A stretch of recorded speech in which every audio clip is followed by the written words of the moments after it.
You are Locked On Coogs, your daily podcast on the Houston Cougars, part of the Locked On Podcast Network, your team every day. Oh, that idea that it matters thing is important because Houston, unlike a lot of other Big 12 schools, does not really have, they're working on it, but a Big 12 rival, right? There's Iowa State, I Kansas thought you were going to State. say a Big 12 roster, but sorry. Whoa. Shots fired from across town.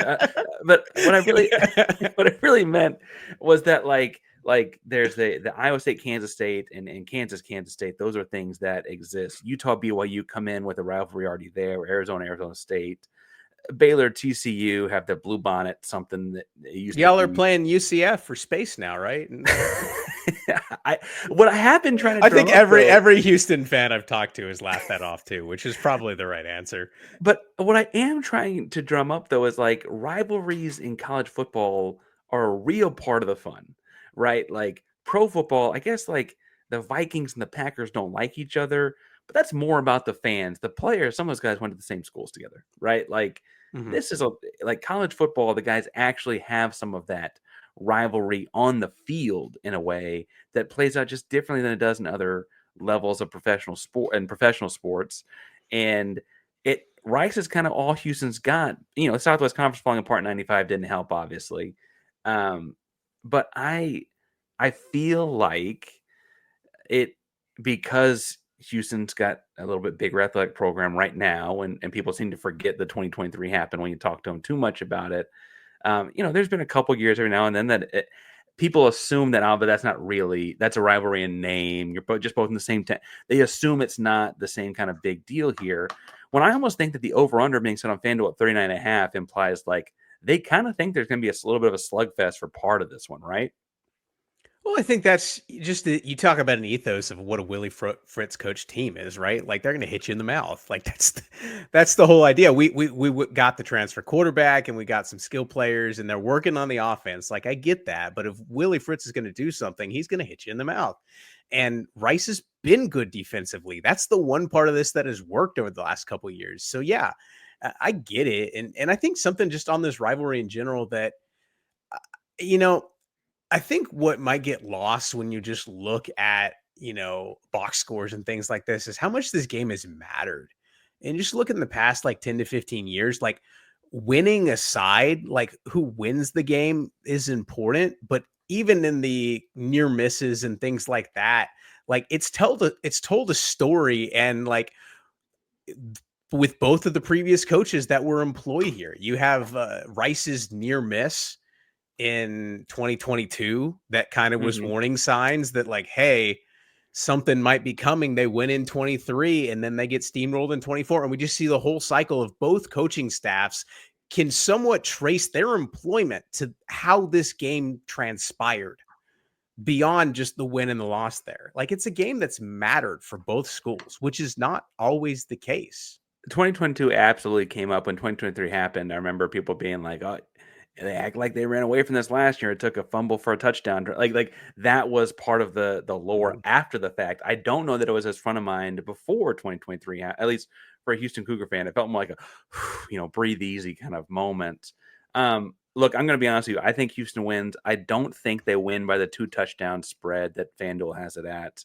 I think that the gun option, right? Again, gun option makes me sound like I'm an Old West movie, and in Texas, that's not. You can call it gun choice. We're still it's workshopping it, you know.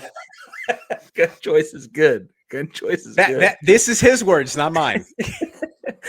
I feel like that's a 2 touchdowns a lot for a team that I anticipate having the ball for a lot of minutes, regardless of how successful they are, just because they're going to use so much clock.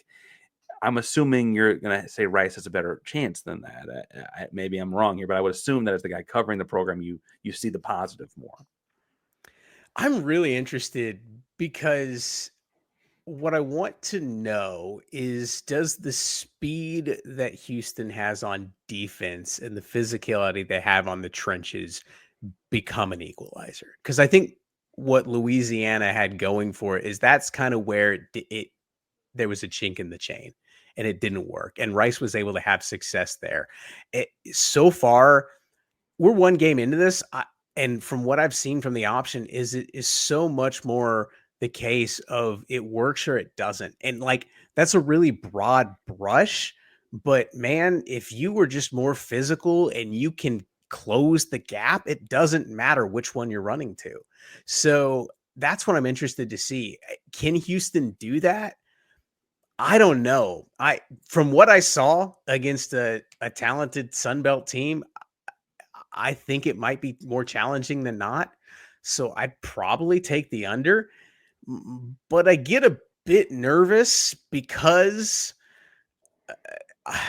I just think there's explosive plays in there for both sides. I think that, down to down, I think both of these defenses are really good. I do wonder whether or not we haven't really seen them tested from an explosive play ability. I think this offense has more explosive, Rice does, more explosive plays in it than we saw against Louisiana, just from a sheer like reps standpoint. If you do this right enough times, you're going to break a big one. It's just how it works. In the same ways, like I've seen enough Connor Wigman to know it's in there. So do they hit a couple big ones? If they hit a couple big ones early, because one of my complaints was they didn't connect on shots early against Stephen F. Austin. If Houston would have hit a couple big ones early, over the top to Kobe Young, Dean Connors, well known, I guess, by Rice, right? He breaks loose one time. Does Rice, and this may be too early in the process of the option game, and I'm sorry if it is, but does Rice have the ability to come back from down 14, 17 points, or does it snowball at that point? We don't know. Yeah. I would tell you yes. So here's the thing. Like Chase Jenkins came in and he ran some similar schemes to this in high school, but like he came in, he's been a West Coast offense for the past 2 years, switched to wide receiver last year, but has college reps at quarterback. I'm not going to tell you he's the most accurate passer in the world, but I've seen him throw the football and play in a traditional offense and do it well enough. He earned a scholarship in that offense. So I don't think that they're going to be as limited as a traditional, Army's down 14 and you just know it's not happening. But at the same time, they threw 4 passes beyond the line of scrimmage on Saturday. And it's really hard as a quarterback to say, hey, when you're volume shooting and you're going to throw 42 times or however much, these spread offenses are, if you miss on 3 of them, you're like, oops, I misfired. I'm going to have another shot. You might not get another shot in this offense. So it really is going to come down to, okay, here's the one play where you're going deep. Are you going to hit it?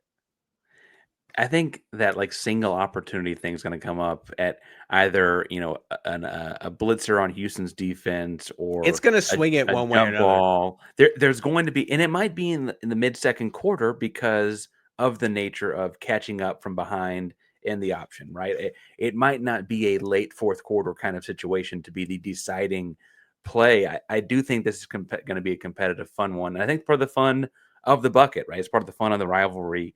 I don't think it's going to be the blowout that a year ago was. But Matthew, you've been covering Rice for a while. You've done a lot of work with the Roost. What do y'all have on the docket this week over at the Roost for the Bayou Bucket? What y'all got going?